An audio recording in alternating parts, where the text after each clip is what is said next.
Selain rumput, ternyata Vietnam juga tidak banyak memiliki stadion berkapasitas besar. Tercatat saat ini, mereka hanya memiliki 2 stadion yang kapasitasnya lumayan. Yang pertama adalah Stadion Chanto. Stadion ini memiliki kapasitas sekitar 60.000 penonton. Sementara yang kedua adalah Stadion Maidin yang berkapasitas 40.000 penonton. Stadion inilah yang mendapatkan kritik tadi karena kualitas rumputnya dianggap jelek dan kurang layak dijadikan venue pertandingan FIFA.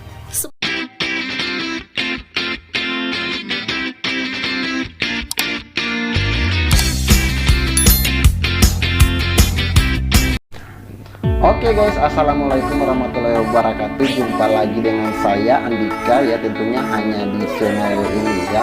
Terima kasih untuk kalian yang mungkin sudah gabung dengan channel ini ya. Saya harapkan kalian dalam keadaan sehat walafiat dan semoga kalian akan selalu dimudahkan rezekinya. Seperti biasa, hari ini saya akan kembali mereaction salah satu video informasi yang sangat-sangat menarik ya, dimana ini video yang membahas negara sebelah yang selalu menyinyir timnas Indonesia. Kali ini datang dari negara Vietnam ya. Semua supporter timnas Indonesia tahu ya bahwa ya satu negara kecil ini sangat-sangat gemar itu membuat artikel dalam media mereka itu tentang timnas Indonesia, dan sayangnya semua artikel judul dari artikel yang mereka buat itu nadanya itu selalu menyindir.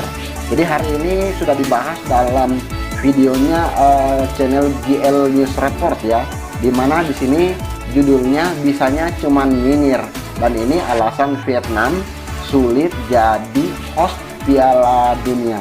Kira-kira seperti apa informasi tentang isi video ini? Daripada kita lama-lama ya, lebih baik kita langsung saja ke videonya.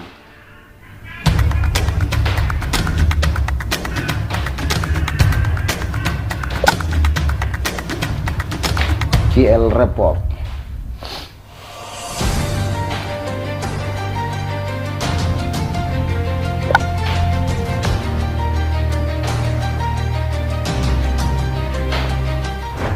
Pada tahun ini, negara-negara ASEAN menanggapi soal status Indonesia yang menjadi tuan rumah Piala Dunia U17. Sayangnya tanggapan mereka cenderung memojokkan dan tidak ada yang mendukung. Contoh yang ditunjukkan oleh Vietnam dan Malaysia, di mana dua negara tersebut seperti tidak suka Indonesia menjadi tuan rumah Piala Dunia. Saking tidak sukanya, mereka sampai menuduh Indonesia sebagai anak emas dari FIFA. Kini setelah semua terjadi, muncul satu pertanyaan. Mengapa dua negara itu tidak mencalonkan diri menjadi tuan rumah Piala Dunia? Dan alasannya pun akan diulas dalam pembahasan berikut ini. Lantas seperti apa alasannya? Berikut ini adalah jawabannya.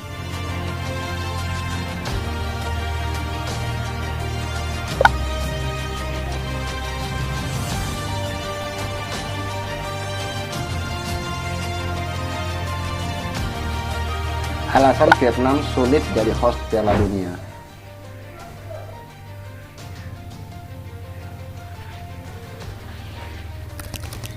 Ya, itu adalah salah satu berita asal Vietnam yang memberitakan jika Indonesia adalah anak emas dari FIFA. Mereka menganggap seperti itu bukan karena baginya FIFA terlalu baik kepada Indonesia. Kebaikan yang dimaksud adalah saat FIFA kembali menunjuk Indonesia sebagai tuan rumah Piala Dunia U17. Padahal sebelumnya, status Indonesia sebagai tuan rumah resmi dibatalkan karena beberapa tragedi. Namun entah mengapa, FIFA malah memaafkan hal itu dan kembali memberikan kesempatan kepada Indonesia. Alasan itulah yang membuat Vietnam seperti iri kepada Indonesia karena terlihat terlalu disayang oleh Federasi Sepak Bola Dunia tersebut.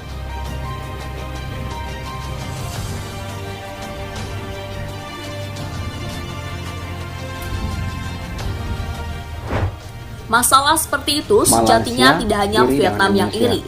Malaysia yang notabene tetangga terdekat juga merasakan hal yang sama. Dalam beberapa artikel, negeri jiran itu juga terlihat iri kepada Indonesia.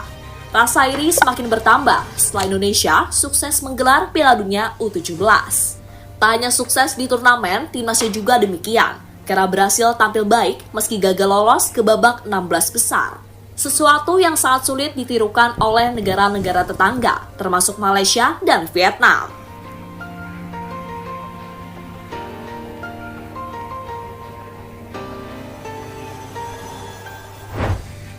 Dengan kesuksesan yang didapatkan oleh Indonesia, muncul sebuah pertanyaan. Mengapa negara seperti Vietnam dan Malaysia tidak mau menirukan dengan apa yang dilakukan oleh Indonesia?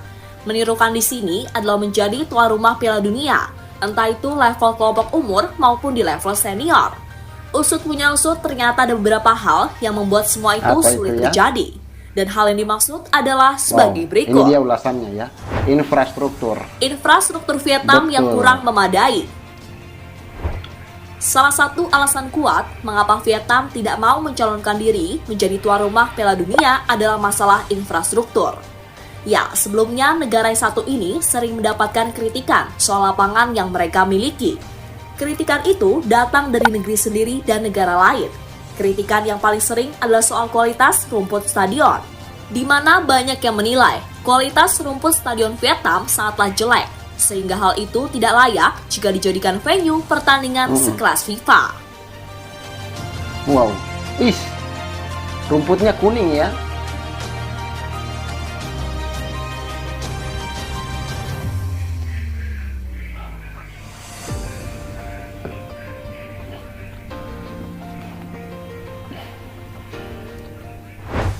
Vietnam hanya memiliki beberapa stadion berkapasitas besar. Selain rumput, ternyata Vietnam juga tidak banyak memiliki stadion berkapasitas besar. Tercatat saat ini, mereka hanya memiliki 2 stadion yang kapasitasnya lumayan. Yang pertama adalah Stadion Chan To. Stadion ini memiliki kapasitas sekitar 60.000 penonton. Sementara yang kedua adalah Stadion My Dinh yang berkapasitas 40.000 penonton.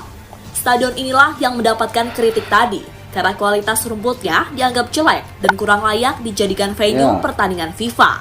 Sementara stadion yang lain kebanyakan berkapasitas di bawah 30.000 penonton.